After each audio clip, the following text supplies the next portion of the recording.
დილამშვიდობისა, ეს არის დილის არხი ზაზა ჭითანავასთან და კახა გელაშვილთან ერთად. გამარჯობა კახა.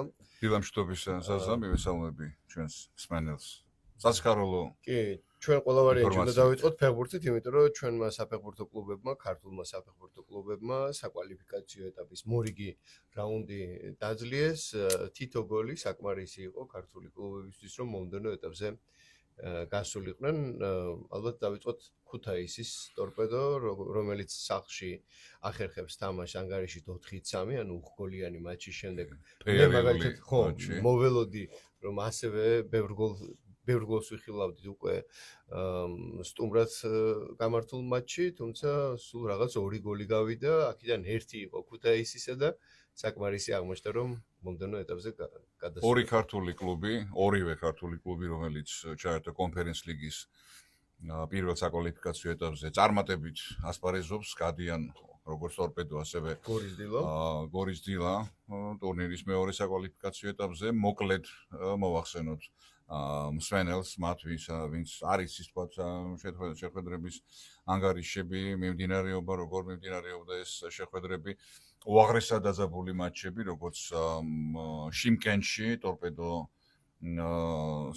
მონაწილეობით, ასევე გორში ადგილობრივი დილას მონაწილეობით. მოკლედ პირველი მატჩი, როგორც უკვე აღნიშნეთ, ქუთაისის ტორპედოს 4-3 ქონდა მოგებული ორდაბასისთან. ყაზახეთის ერთ-ერთ უძლიერეს კლუბთან და სხვადასხვა ეს გუნდი, როგორც ვიცით, ტორპედოსთან ამ გათამაშებაში არა მარტო გუშინდელი მატჩის, ქუთაისური მატჩისშიც და ზოგადად ორი მატჩის ჯამში ფავორიტად მიიჩნეოდა, თუმცა ტორპედომ ღირსეულად დაძლია. გავიხსენოთ პირველი შეხვედრა წინა ხუთშაბათს გამართული ქუთაისში რამაშენგელია სახელობის სტადიონზე ორჯერ აგებდა ჩვენი კლუბი, 2-ჯერ იგებდა ერთხელ, შემდეგ 1-2, 2-3, ბოლოს 3-3 და მსაჯის მიერ კომპენსირებულ დროში ბრწყინვალე გამარჯვება ხორვატი ლეგიონერის გოლის წყალობით და აი გუშინდელი მატჩი, მოლოდინი რა თქმა უნდა დიდი იყო ქართული გულშემატკივრისა, ფიქრობდით რომ ტორპედო, მე ვფიქრობდი პირადად ტორპედო სულ მცირე შეინარჩუნებდა ამ ანგარიშს, ისე აგიხდეთ ყველაფერი 1-0 იგებდა ტორპედო. განსხვავებით ქუთაისური მატჩისა განმეორებითი მატჩი პრაგმატული გამოვიდა. უფრო ჩაკეტილი თამაში მივიდა. დასვაში თამაშს მეტი ყურადღება დაუთმეს გუნდებმა. განსაკუთრებით ქართულ კლუბზე ეთქმის, რომელმაც პირველი ტაიმი ბრწყინვალე ჩაატარა, მე-13 წუთზე ირაკლი ბიძინაშვილის გოლი დაწინაურდა კიდევაც საქმის ნახევარი სწორედ აი ამ გოლით გაკეთდა, ასე ვთქვათ, მართალია. მეორე ტაიმი წარუმატებლად დაიწყო ჩვენთვის 59 წუთზე, სოლომონ კვირკველია გააძევეს, 2 ყვითელი ბარათი მიიღო საბამ ჯერ პირველი ტაიმის ბოლოს, შემდეგ მეორე ტაიმის დებიუტში. ასე რომ მთელი მეორე ტაიმი თითქმის ქართული კლუბი რიცხობრივ უმცირესობაში იყო, მაგრამ გაძლეს, ასევე უნდა ითქვას, რომ იმ მომენტში მეორე ყვითელი ბარათის დროს საერთოდ თავისუფლად შეეძლო, არ გაეძევებინა დაენდო კვირკველია, მაგრამ განსაკუთრებით ძალიან მკაცრად მოიქცა და უჩვენა წითელი ბარათი. მოკლედ მინიმალური იყო გატანილი გოლების რაოდენობა, თითო გოლი გაიტანეს. 96 წუთზე გაიტანეს ყაზახებმა გოლი, საკმარისი. და მეტი ვერაფერი მოახერხეს. კი ბატონო. ასევე 1 გოლით გადავიდა მომდევნო ეტაპზე გორის დილას. კვიპროსის ომონია იქნება ტორპედოს მომდევნო წრეში მეორე ეტაპზე, ამაზეც ვისაუბრეთ, რა თქმა უნდა. რაც შეეხება გორის დილას, ლუქსემბურგის საფეხბურთო კლუბი, რასინგი იყო მოგეხსენებათ გორელთა მეტოქე და პირველი მატჩი ისე მსგავსად მეორე მატჩის ერთი ბურთის უპირატესობით მინიმალური სხივობით მოიგო დილა, სტუმრად 2-1, გორში გუშინ 1-0, ანუ 3-1 ორი მატჩის ჯამში.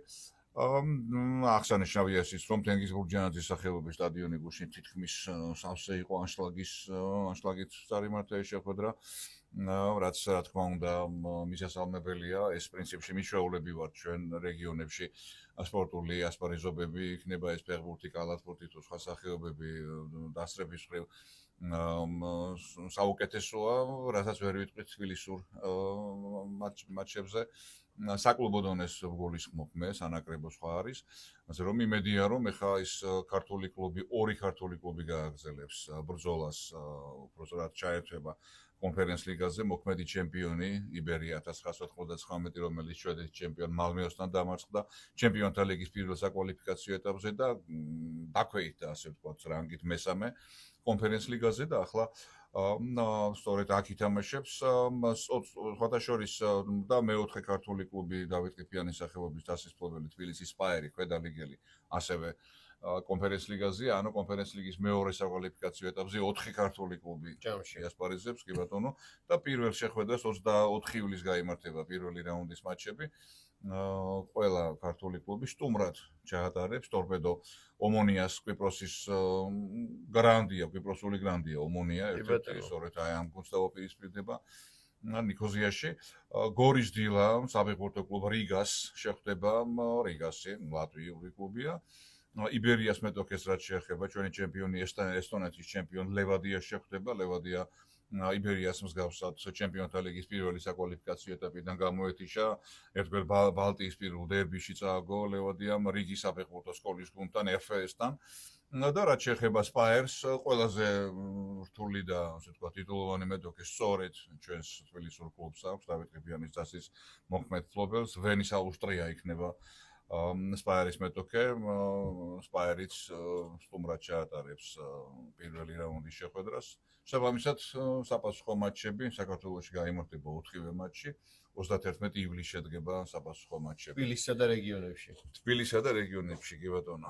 წარმატებები რა თქმა უნდა. რა თქმა უნდა, წარმატებები უნდა უსურვოთ და ესეც ერთგვარი ტრენდია, კახა მიმახსოვს წლების წინ ზაფხულობით, როდესაც უკვე სეზონის სხვა ხალხი დასასვენებლად მიდის, დედაქალაქში ისეთი კონცენტრაცია არ არის როგორც ეს წლის დანარჩენ პერიოდში და მაშინ თქვათ თბილისის დინამო ასე თუ ისე ან ლოკომოტივი ახერხებდნენ რომ აი საკვალიფიკაციო ეტაპებზე რაღაცა ებაბგურად ხოლმე და მახსოვს ან ლოკომოტივზე ან დინამოზე ზაფხულში როცა საკვალიფიკაციოები იყო და მივიდით ძალიან ცოტა ხალხი იყო და მით არის ის მომენტიც ახლა თბილისის დინამო რამხელა და თქვათ ნებისმიერი ჩვენი რეგიონული სტადიონი აიღე იმ რეგიონულ სტადიონზე 500 კაციც რომ მივიდეს უკვე ეტყობა ხალხის რაოდენობა და ეს 500 კაცი აქ საერთოდ ვერ შეატყო თუ არის 500 ხო ამ ხელა სტადიონზე და ეს მომენტიც იყო და როგორი ტრენდია რომ ეს დიდი კლუბები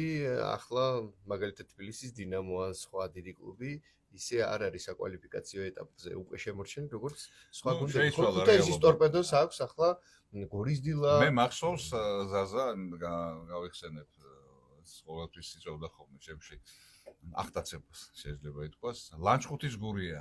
ლანჩხუთის გურიას მატჩებზე ახლა ზუსტად აღარ მახსოვს დაახლოებით ასეთი ფარდობითობა იყო ლანჩხუთში ცხოვრობდა სადღაც 10,000 ადამიანი და სტადიონი იყო 20,000 ადამიანზე გათვლილი. თუ 10,000 ადამიანზე იყო გათვლილი და სულ აშლაგი იყო. საი მარტო ლანჩხუთიდან არა, მთელი გურიიდან და რეგიონი. აჭარიდან სავსე იყო სტადიონი და ერთხელ კიევის დინამოს ხდებოდა საბჭოთა კავშირის თასზე ლანჩხუთის გურია. და ეჭიდა ორ-რაუნდიანი თამაში იყო და თუ სწორად მახსოვს მოუგო კიდევაც. ორი თუმცა იქ დიდი ანგარიში წააგო, მაგრამ ხა კიევი და მოსკოვის CSKA ჩამოვიდა იქვე ოზურგეთში იყო საბჭოთა ჯარის ნაწილი დგა, საავიაციო ნაწილი და იმ აეროდრომზე ჩამოვიდა მოსკოვის CSKA მაშინ იმ წლებში 80-იანი წლების ბოლოა 88-89 წელი საბჭოთა კავშირის ჩემპიონატში მოწინავე პოზიციაზე იყო და აი ამ სამხედრო მერია ქალაქი სოფელი მერიაში დაასხდნენ და იქიდან წავიდნენ ავტობუსებით ლანჩხუთში გურიასთან შესახვედრად. ნუ რა ხდებოდა საბედნიეროდ მომიწია იმ პერიოდში იყო და დავესარიან და იყო საყოველთაო ზეიმი ჯერ მატჩი დაწყებამდე 2-3 საათით ადრე რაღაც სახალხო სეინობის მსგავსი მერე თამაშის დროს არნახული გულშემატკივრობა და ეს იყო მართლა ზეიმი, საყოველთაო ზეიმი, რაც ფეხბურთს ახლდათან. ეხლა იმედი მაქვს რომ დაახლოებით ანალოგიური რამე იქნება წარმოიდგინე რომ გადალახოს ეხლა შემდეგი ეტაპი ჩვენმა გუნდებმა და მესამე ეტაპიდან უკვე ერთი ხელის გადასვლენაზეა ძირითადი ეტაპი უკვე და რა ვიცი, თბილისის დინამო მოახერხა ერთადერთხელ როგორც გვახლავს ბადრი პატარკაცშვილის პერიოდში, დიაგი გუჩაძე მთავარი მწვრთნელი იყო და ლოკომოტივზე გაიმართა ის მატჩი. ხო, ლოკომოტივის სტადიონზე. ბევრი თამაშეს ბოლო, სადაც რომელიც ვერ გადავლახეთ. ვერ გადავლახეთ. მე ასე მახსოვს, რომ იქ იყო თამაში, იმიტომ რომ მქონდა აკრედიტაცია და მახსოვს, რომ მე მგონი დინამოს პაიჭაზეზე არ იყო, იქ ვიყავით ვაკეში იყო თამაში, ის ბოლო თამაში და ის ვერ და ეს იყო მაქსიმუმი. არ ჯგუფურ ეტაპზე მოხდა ჯგუფურ ეტაპზე მოხდა ნიუკასლს შევხვდით ლისაბონის ხო და ეს იყო მაქსიმუმი და თამაშები მაშინ იქ იყო ასე მახსოვს რა, იმიტომ რომ ეს იყო მაქსიმუმი, რომ ჯგუფურ ეტაპზე, რომ მაშინ ჯგუფური ეტაპი იყო ევროპა ლიგას UEFA-ს თასი ეწოდებოდა მაშინ, ისევ როგორც ჩემპიონთა თასზე. ეს წინა სეზონიდან მოყოლებული უკვე ამიერიდან ჯგუფური ეტაპი აღარ არის როგორც არის ძირითადი ფაზა. კი ბატონო. ხო, ასე რომ წარმატებები. ასევე მინდა მოკლედ შევეხოთ ქართველი ლეგიონერების გუნდებს, რომლებსაც ასევე გუშინ ჩაატარეს როგორც ევროპა ლიგის, ასევე კონფერენს ლიგის პირველი ეტაპის საპასუხო მატჩები ირაკლი აზაროვის და გიორგი გოჩოლეიშვილის უკრაინული დონეცკის შახტარი ფინურ ოლვესთან მეორე მატჩი 0-იან ფრეს ჯერდება და ევროპა ლიგის მეორე საკვალიფიკაციო ეტაპზე გადის შახტარი. რამე თუ პირველი შეხვედრა უკრაინულ კლუბს საკუთარ მოედანზე 6-0 ჰქონდა მოგებული, შესაბამისად გუშინდელი საპასუხო მატჩი სრული ფორმალობა იყო. აზაროვმა მატჩი შეუცვლელად ჩაატარა 90 წუთი მოედანზე იყო და ხოლო გოჩოლეიშვილი მოედანზე მეორე ტაიმის დებიუტში, კერძოდ კი მატჩის 54 წუთზე გამოჩნდა. მან ბრაზილიელი ვინისიუს ტობიასი შეცვალა, შახტარი ევროპა ლიგის მეორე საკვალიფიკაციო ეტაპზე თურქულ ბეშიქტაშში შეხვდება, ძალიან საინტერესო წვლილი შახტარი ბეშიქტაში მეორე ეტაპზე. რაც შეეხება გიორგი მოისტრაფიშვილს, სპარტაკ ტრნავას რიგებში დებიუტი ჰქონდა. სადებიუტო გოლი გაიტანა უბრალოდ ქართველმა ფეხბურთელმა შვედურ ჰაკენთან. მოედანზე შესვლიდან 13 წუთში გამოიჩინა. მოისტრაფიშვილმა სლოვაკური გუნდი საკმაოდ ლამაზი დარტყმით დააწინაურა, თუმცა ჰაკენმა 96 წუთზე გაათანაბრა ანგარიში და ევროპა ლიგის მეორე ეტაპზე გავიდა, რადგან პირველი მატჩი შვედებს 1-0 ჰქონდათ მოგებული. ქართველი ფეხბურთელი კონფერენს ლიგის მეორე ეტაპზე მალტის ჰიბერნიანს შეხვდება.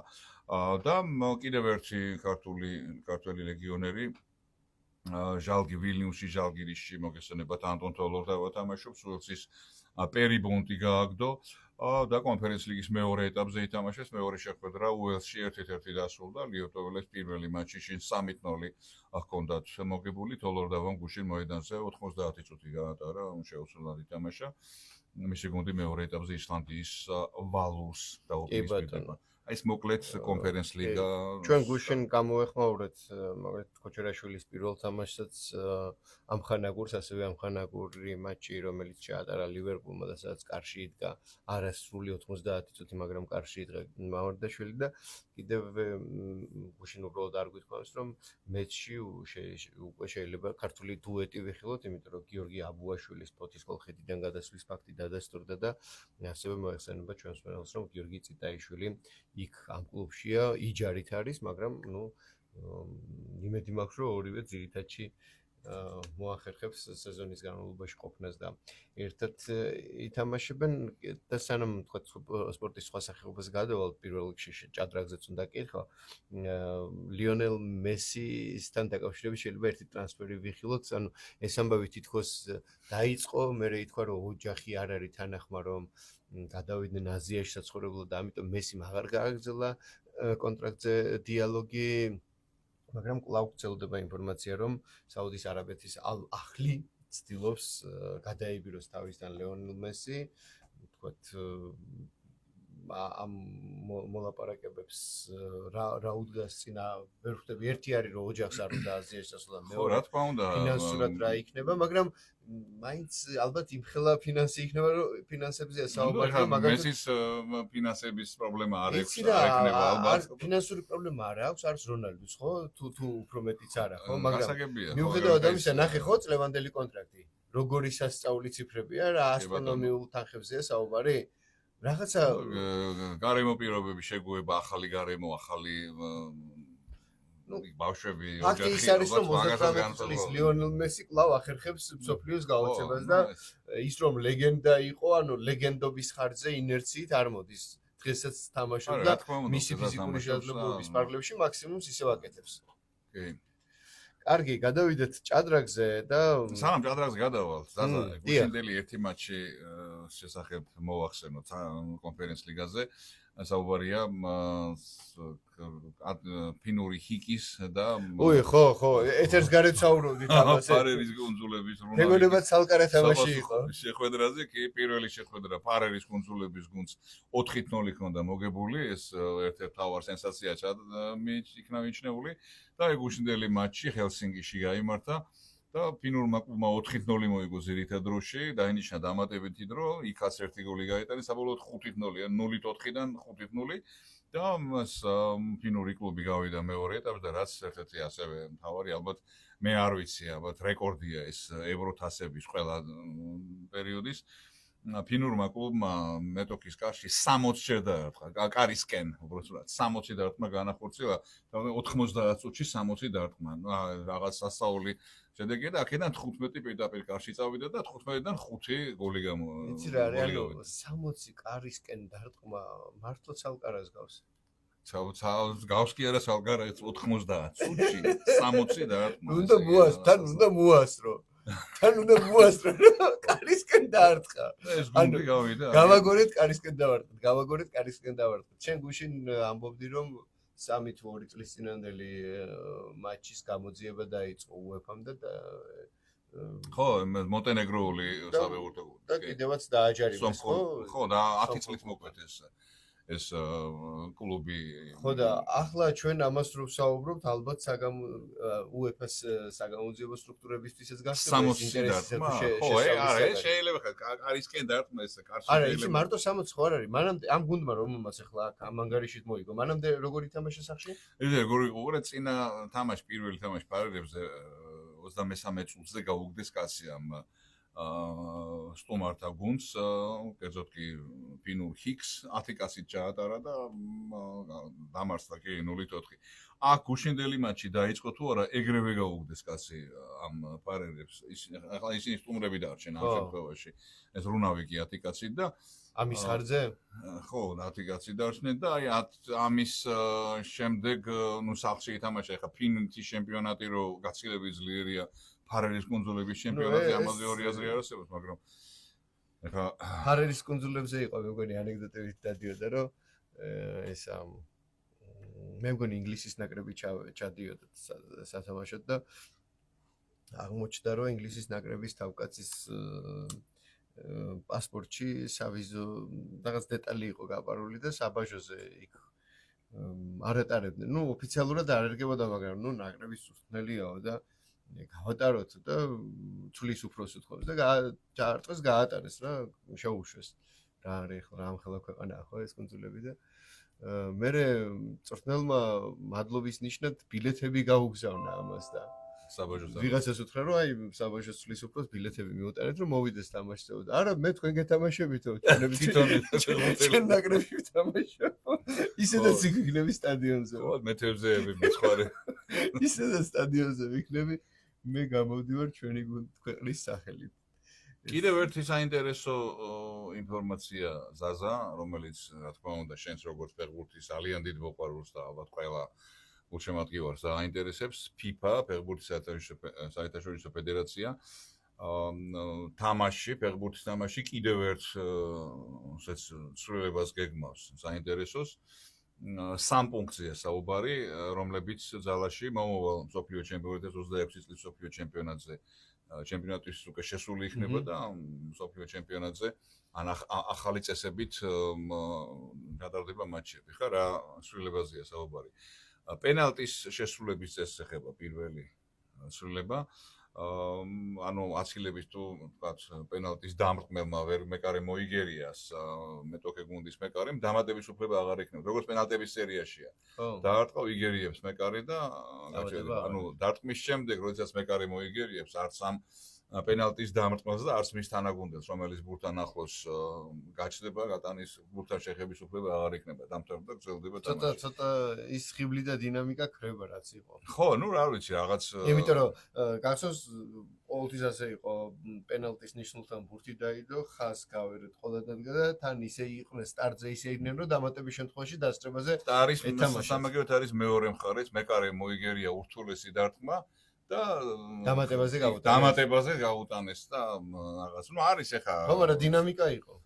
კი, დინამიკა არის, მაგრამ როგორც არის პენალტების სერიაში, აპირებენ ესე ეხა რამდენად მისაღებია, რამდენად გამოხდება, ეს უკვე ასე იქნება, როგორც ხა წავიკითხე FIFA-ს ოფიციალურად. არა, ჩვენ გახსოვს ამაზე, მე მგონი მაისის თვეში ვსაუბრობდით კიდევ ეთერში თუ ეს იყო არსენ ვენგერის ნოვაციები იყო. არა, ბევრი მიმოვიხილეთ, მათ შორის ამაზე იყო საუბარი. და კიდევ ორი საკითხი ვიდეო რეფერის, ვიდეო გამეორების თემა გახლავთ ეს, კერძოდ ვიდეო ასისტენტ რეფერის თამაში ჩართვის უფლება ექნება ფეხბურთელის მიერ მეორე ყვითელი ბარათის მიღების შემთხვევაში, ამის გადამოწმების უფლება ექნება, ანაც სადაო კუთხურის გადამოწმების შემთხვევაში. იმ კუთხურისა, რომელსაც გოლი მოჰყვა. ხო, დღესდღეობით ვიდეო რეფერის ჩართვა მხოლოდ მაშინ შეუძლია, როცა საქმე ეხება პენალტი როცა ინიშნება მაგ დროს, ანას პირდაპირ წითელ ბარათს და ანაც თამაშგარი მდგომარეობას. ხო, მაგრამ მე სულ მახსოვდება ურუგვაის მატჩი ჩემპიონატზე. მსოფლიო ჩემპიონატი. ხო, და მე კავანის ქცევა.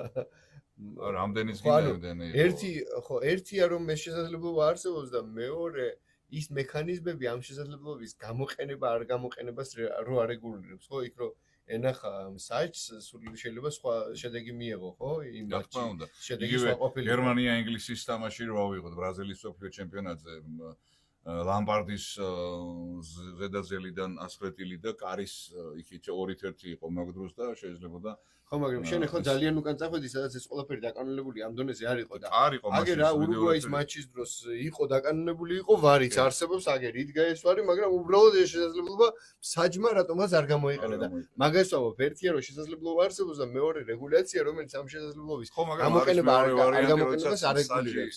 თავის გადაწყვეტილებას იღებს, მაგრამ საჭს არ ნახობს ვიდეო რეფერი რომ გააჩეყოფილა ხო, თა გაგრძელდა. და რამდენი მატჩი გვინახავს, მაგას ვამბობ, კახა რომ ვარი თითქოს საქმე შველის, მაგრამ ვატყობთ რომ რაღაცა ხდება და არც იქიდან არ კარნახობენ და არც ეს არაკეთებს და ეს ვარი შესაძლებლობა კი არსებობდა, მაგრამ გამოუყენებელი დარჩა.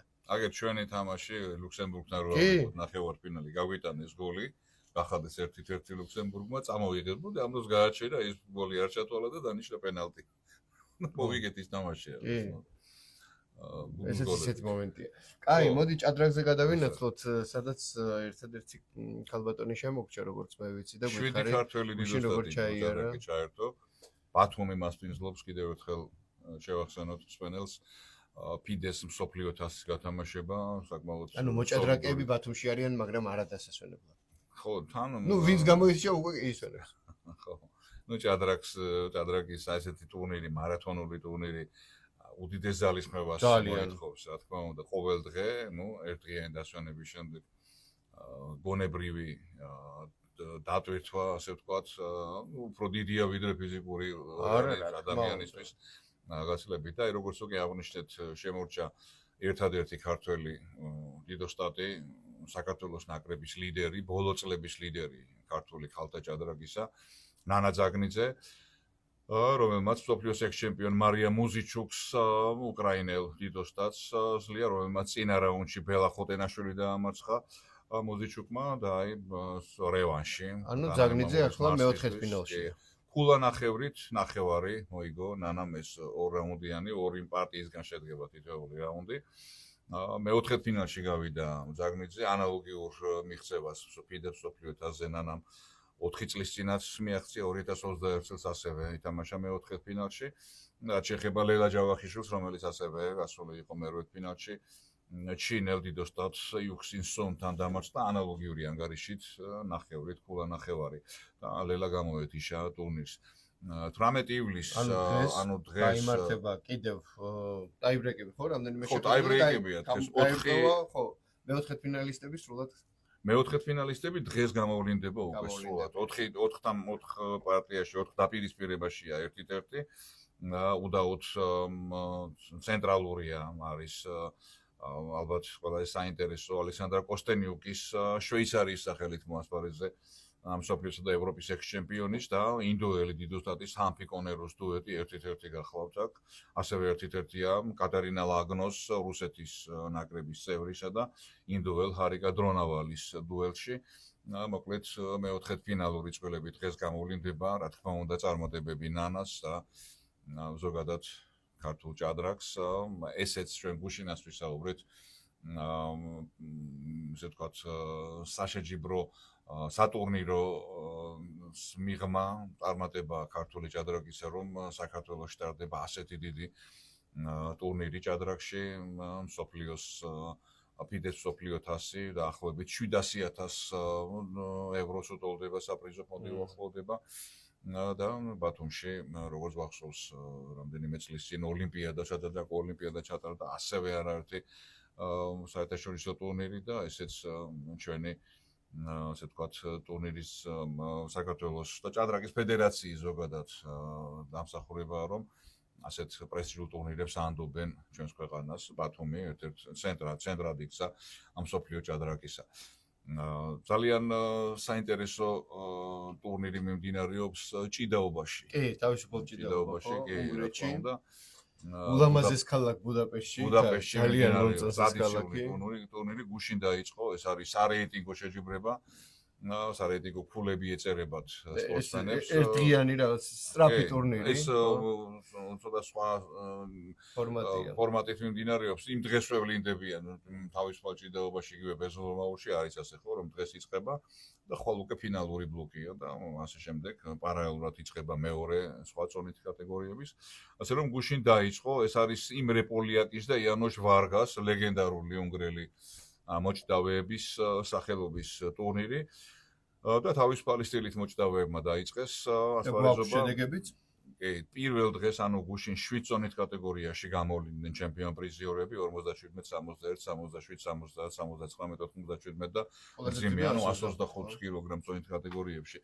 ქართველთა ყველა წონაში ყავდა წარმომადგენელი, უმრავლეს წონებში 2 წარმომადგენელი, თუმცა ერთი ოქრო, 2 ბრინჯაო პირველ დღეს, ასეთია ქართველ მოჭიდავეთა მონაგარი, ჩემპიონი ტურნირისა გახდა ვლადიმერ გამყრელიძე, 79 კილოგრამ წონით კატეგორიაში ფინალში გამყრელიძემ ტაჯიკეთის ნაკრების ერთ-ერთი ლიდერი მაკომედ ევლოევი დაამარცხა 5-0 გახლავთ უშუალოდ ამ ფინალური შერკინების შედეგი, რაც შეეხება ბრინჯაოს მედალოსნებს 70 კილოგრამ წონით კატეგორიაში აკაკი ხემერტელიძემ მოიპოვა ბრინჯაოს მედალი. ხემერტელიძემ ბრინჯაოსთვის გადამწყვეტ შერკინებაში ირანელი აბას იბრაჰიმზადე დაამარცხა 11-4 დიდი სხვაობით და ამავე სინჯის მედალს დაეუფლა გოდერძიძე ბისაშვილი, გოდერძი 65 კილოგრამში გამოდის.